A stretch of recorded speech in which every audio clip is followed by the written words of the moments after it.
You're clapping now. Many thanks to Sam and to the Adam Smith Institute for organising today. I think it looks like a wonderful programme. As Sam said, I work for the Institute of Ideas. Our role in life is to put on public debates, to confront ourselves and society with contentious and difficult questions, where we think robust debate and engaging fully in a real exchange of ideas, however controversial and however different our viewpoints are, is fundamentally important to a society that's trying to get to grips with the truth. As Sam also mentioned, and I know you're sixth formers, I run a sixth formers debating competition, and if that sounds of interest, do speak to me afterwards about it. Now, I'm very pleased to talk on the topic of the right to be offensive. It's a challenging topic. You may find some, or indeed a lot of what I say, offensive. If you do, or if you do not, what I would urge you to do as I talk is to reflect on why you think what you think in response to what I am saying, and to think very hard about your own response to my arguments and the examples I give, and then to come back at me with the questions. Okay, so my task. My first task is to explain to you why I think free speech is so fundamentally important to a civilised society, and one that is forward-looking. My second task is to explain why I think defending the right to be offensive is a critical battleground for defending free speech today. And finally, I hope to draw that all together with some arguments that I hope will persuade you and will involve an articulation of the need to reacquaint ourselves with a more classical liberal idea of what tolerance is, in contrast to the contemporary idea of tolerance, which is associated more with non-judgmentalism, which is not something that I subscribe to. I think we need to make judgments about other opinions and other ideas that people have. So, why a defence of free speech? This may be terrain that's familiar with you. I'm going to make some fairly bold and straightforward statements about this and then move on to offence. You can come back with anything you don't understand or you wish to challenge during the Q&A. I think free speech is so fundamentally important because to argue against free speech is to argue against reason itself. To argue against free speech is to put something beyond rational debate. And you cannot have reason without rational debate. And if you believe in free speech, I think you have to treat it as an absolute. It is not divisible. You either have it or you do not. Another idea is that every idea is an incitement. In this debate we hear a lot about incitement, incitement to racial hate or incitement to religious hatred. Every idea is an incitement because it offers itself for belief, and that has necessary implications for actions. So, for example, if you are persuaded at the end of my talk and this discussion by my arguments, you may decide to resolutely and vociferously defend and campaign for free speech as a consequence of weighing up the arguments that you have heard from myself and others and have read about and or discussed with your teachers or friends and family. So central to speech is the listener, is you and me and every person in our society or indeed the world, is the listener. And the responsibility of the listener to weigh up and take responsibility for how they respond to speech. An attack on free speech is therefore an attack on our ability as listeners to think and decide for ourselves. It is an attack on our personal autonomy.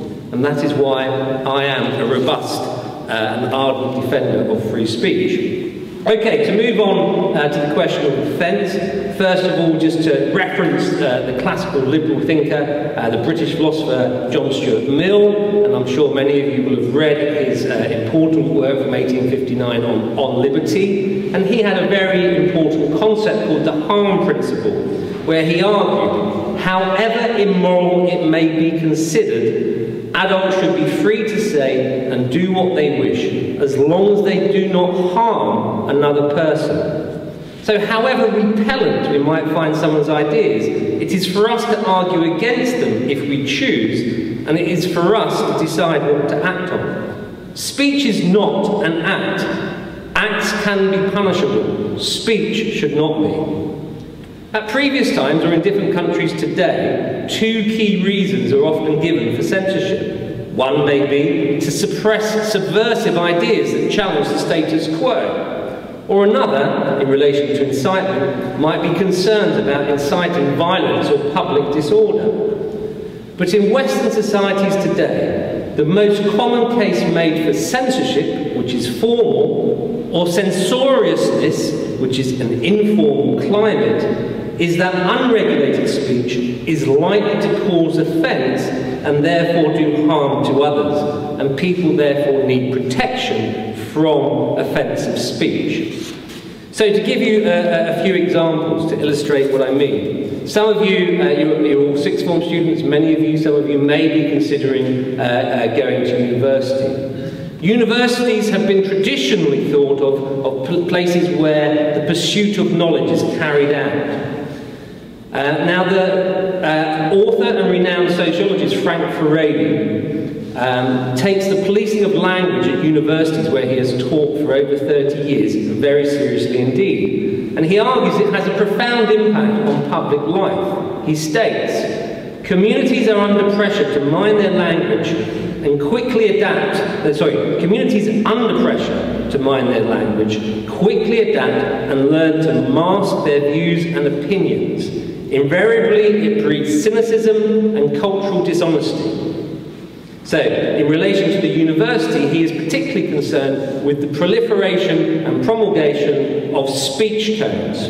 And he did a survey, just to give you a few examples. At the University of Newcastle, the speech code advises that manning the office is a phrase to be avoided and should be out. Staffing the office is in.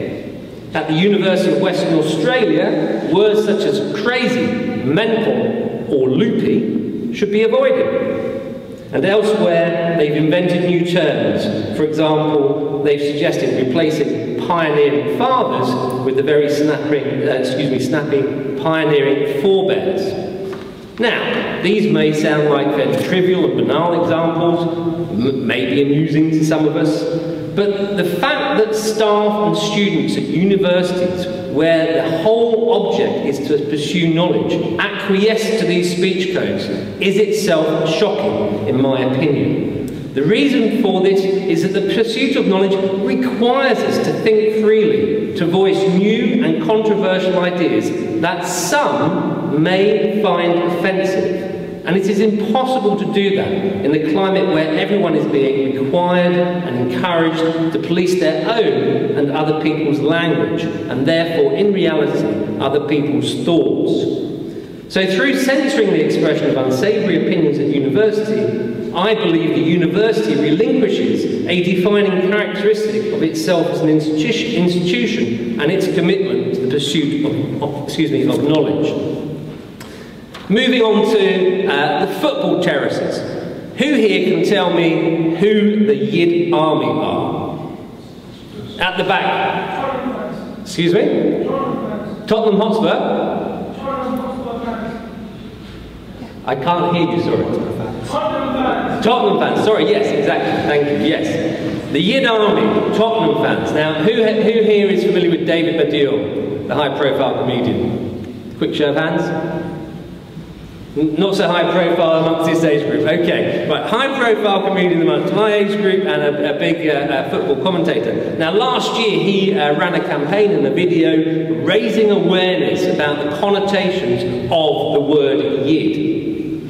And his object was to encourage people to come to the conclusion that using the word Yid was unacceptable because of its use as a term of abuse. But this is a very interesting example because Tottenham Football Club has a long-standing historic and geographic association with the Jewish community. And what's striking about this, and I've talked to many of my friends who are Tottenham fans, is that they have an enormous and palpable sense of pride when they chant about the Yid Army on the football terraces. In fact, the word yid has been appropriated by football fans of Tottenham, who are not in the majority Jewish, that they are a minority of the club supporters. They've turned a term of abuse into a form of self-affirmation and pride in their club, which is quite a significant accomplishment and tells you something about what autonomous individuals do,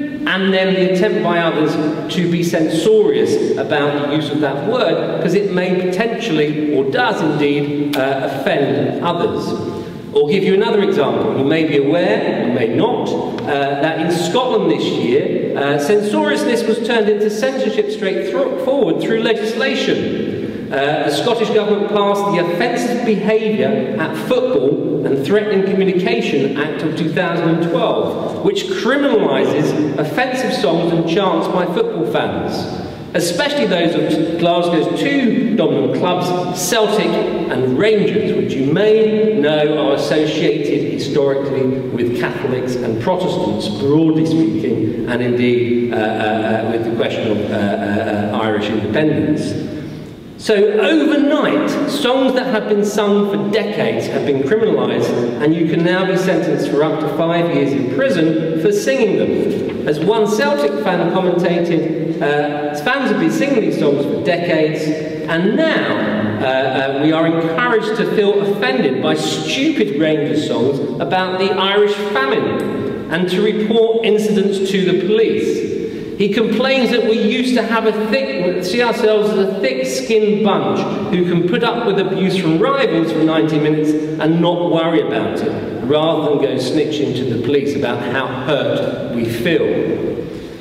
So in accepting this focus on offence, what we actually see is we're accepting a very fragile concept of ourselves as human beings and people, unable to stand up for ourselves and in need of protection from the state. So for me, standing up to the right to be offensive is about not campaigning to stomp around and deliberately offending people, but campaigning for autonomous adulthood, where we deem ourselves capable of negotiating our own way through life and our relationships with others, and accepting that we need, at times, to take some knocks. Okay, final and possibly most controversially, the world of social media. You may have noticed that there's increasing concern about how people express themselves in the world of social media, and particularly on Twitter. You will no doubt have read about Liam Stacy, the Welsh student, who was jailed for 56 days in March for a vile tweet in response to Mwamba, the young black Bolton Wanderers football player, collapsing due to cardiac arrest whilst playing, as it happened against Tottenham Hotspur. The vile tweet, and it was vile and repugnant, stated, "LOL, fuck Mwamba, he's dead." And in response to the tweets he received abusing him for his statement, he replied with pretty much every racial slur under the sun. His response was vile, and his defence that he was very drunk at the time was fairly unpersuasive. However, the judge said, "I have no choice but to impose an immediate custodial sentence to reflect the public outrage of what you have done." But in fact, the judge did have a choice.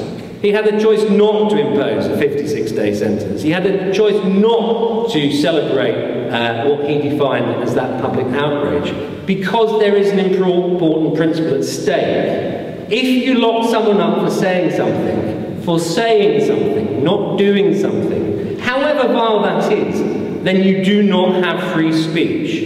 And this is the fundamental concept. However offensive somebody's words, if we do not allow offensive speech, doesn't mean we celebrate it, doesn't mean we do not challenge it, but if we do not allow offensive speech and we lock people up for it, then we do not have free speech. So, to try and bring this to a conclusion and to persuade you finally why I think this is important. In the Twitter sphere, one commentator, Brendan O'Neill, who's the editor of an online journal called Spike magazine, he's referred to what he calls the Twitter mob. The Twitter mob, he says, is a very peculiar beast. It is intolerance in the service of tolerance, by which he means that the contemporary idea of tolerance is about not making judgments, and the one offence that you can commit is to be intolerant or to make judgments of others. And so the Twitter mob will police the Twitter sphere and report people to the police if they say things that are intolerant or deemed overly judgmental. And that, I think, is a very, very worrying concern, because it's not just about state regulation, but it's also about how we police ourselves in our own minds and our own communities more informally. So, I want to offer you a different concept of tolerance, one that draws on the work of John Stuart Mill, and particularly these arguments have been brought up to date in the contemporary context by Frank Furedi, who I mentioned earlier, who's written an excellent book which you should read called On Tolerance.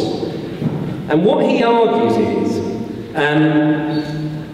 that tolerance, as properly understood, is not easy. It does not arise spontaneously to meet ideas and different ways of life and different viewpoints that contradict your own. It is not an easy thing. To quote, tolerance requires courage, conviction, and a commitment to freedom. Tolerance upholds freedom of conscience and individual autonomy. It affirms the principle of non-interference in people's inner lives, in their adherence to certain beliefs and opinions.